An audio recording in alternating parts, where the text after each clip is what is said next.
ஆண்டவரும் இரட்சகருமாகிய இயேசு கிறிஸ்துவின் இனிய நாமத்தில் உங்கள் யாவருக்கும் அன்பின் வாழ்த்துக்களை தெரிவித்துக் கொள்கிறேன். அருமையான தெய்வ பிள்ளைகளே, புதிய நாள், புதிய நம்பிக்கை, new day, new hope daily devotion மூலமாய் இந்த நாளில் கூட உங்கள் சந்திப்பில் நான் மிகுந்த மகிழ்ச்சி அடைகிறேன். அல்லேலூயா.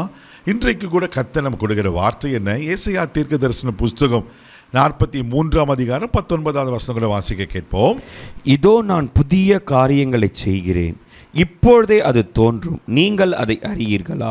நான் வனாந்தரத்திலே வழியையும் அவாந்தர வெளிகளில் ஆறுகளையும் உண்டாக்குவேன். ஆமென். இதோ நான் புதிய காரியத்தை செய்கிறேன். ஆண்டவர் சொல்றார், இதோ நான் புதிய காரியத்தை செய்கிறேன் சொல்லிட்டு அது இப்பொழுதே தோன்றுமா? தெய்வ பிள்ளைகளே, 7 மாதம் கடந்துட்டோம். 8வது மாதத்துக்குள்ள கர்த்தர் நம்மளை கொண்டு வந்திருக்கிறார். ஆமென். 2 நாட்களை பார்த்துட்டோம்.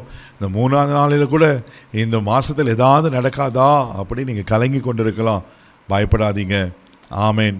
ஆண்டவர் நம்மளுக்கு வாக்கு பண்ணபடியே உங்களை கீர்த்தியும் புகழ்ச்சியுமாக வைப்பேன்னு சொன்ன கர்த்தர் உங்கள் வாழ்க்கையில் புதிய காரியங்களை செய்து உங்களை கீர்த்தியும் புகழ்ச்சியுமாய் வைப்பதற்கு உண்மையில் வருகிறார். இந்த மாதத்தினுடைய முதல் வாரம், வேலை நாட்களில் முதல் நாள் திங்கட்கிழமை, ஐயோ இந்த 8வது மாதம் எப்படி இருக்கும் கலங்கிட்டு இருக்கீங்களா? ஆண்டவர் சொல்கிறார், நான் புதிய காரியத்தை செய்ய போகிறேன். அல்லேலூயா. இங்கே சொல்லிட்டு முந்தினவைகளை நினைக்க வேண்டாம், பூர்வமானங்களை சிந்திக்க வேண்டாம். ஒருவேளை கடந்த நாட்கள், கடந்த மாதம் நிறைய பலவீனத்தை பார்த்துருக்கலாம், சோர்வுகளை பார்த்துருக்கலாம், நிந்தை அவமானங்களை பார்த்துருக்கலாம், தெய்வ பிள்ளைகளை இழப்புகளை பார்த்துருக்கலாம். பயப்படாதீங்க. கர்த்தர் புதிய காரியத்தை செய்கிறேன்னு சொன்னால் புதிய காரியத்தை செய்வார். ஆனால் நாம் என்ன செய்யணும்? முந்தினங்களை நினைக்காத, பூர்வமானங்களை சிந்திக்காதுன்னு கர்த்தர் சொல்லுகிறார். அல்லேலூயா. முந்தினைகளை நினைக்காதீங்க, பூர்வமானங்களை சிந்திக்காதீங்க.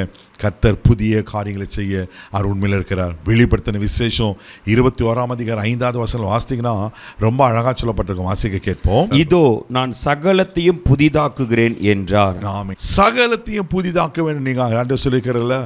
ஆண்டவர் என்ன புதிதாக்குவார்? ஏசாயா 43:19 அந்த கடைசி பகுதி சொல்லப்பட்டிருக்கோம். வண்ணாந்திரத்தில் வழியையும் அவாந்தர வழியில் ஆறுகளை உண்டு பண்ணுவார். அவர் புதுசாக மாத்திரன்னா வண்ணாந்திரத்தில் வழி உண்டாகும், அவாந்தர வழியில் ஆறுகளாய் மாறும். அதுதாங்க புதிய காரியம். உங்கள் வாழ்க்கை இப்போ வண்ணாந்திரம் போல் இருக்கா, அவாந்தர வழி போல் இருக்கா? இந்த நாளில் கர்த்தர் இந்த மாதத்தில் உங்களுக்கு வழியை உண்டு பண்ண உண்மையில் வருகிறார், ஆறுகளை உண்டு பண்ண உண்மையில் வருகிறார். அல்லேலூயா. ஏசாயா தீர்க்க தரிசன புஸ்தகம் 61 அதிகாரம் 4வது வசனம் வாசிக்க அற்புதமாக சொல்லப்பட்டிருக்கோம். வாசிக்க கேட்போம்.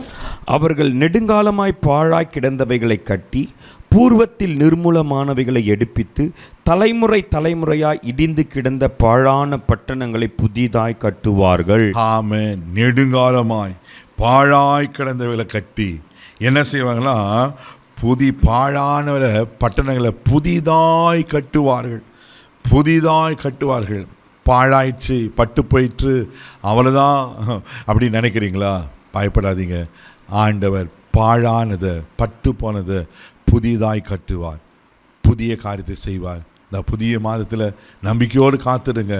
ஆண்டு நிச்சயமாக பெரிய காரியங்களை செய்து உங்களை ஆசீர்வதிக்க உண்மையில் இருக்கிறார்.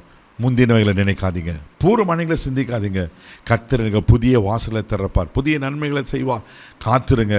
நிச்சயமாக ஆண்டவரை ஆசீர்வதிப்பார். கண்களை மூடி நம்ம செபிக்கலாம். தகப்பனே, உமக்கு நன்றி சொல்லி நம்ம துதிக்கிறோம், ஸ்தோத்திரம்ப்பா. ஆண்டவரே, இந்த வேளையில் கூட அப்பா உமக்கு நன்றி.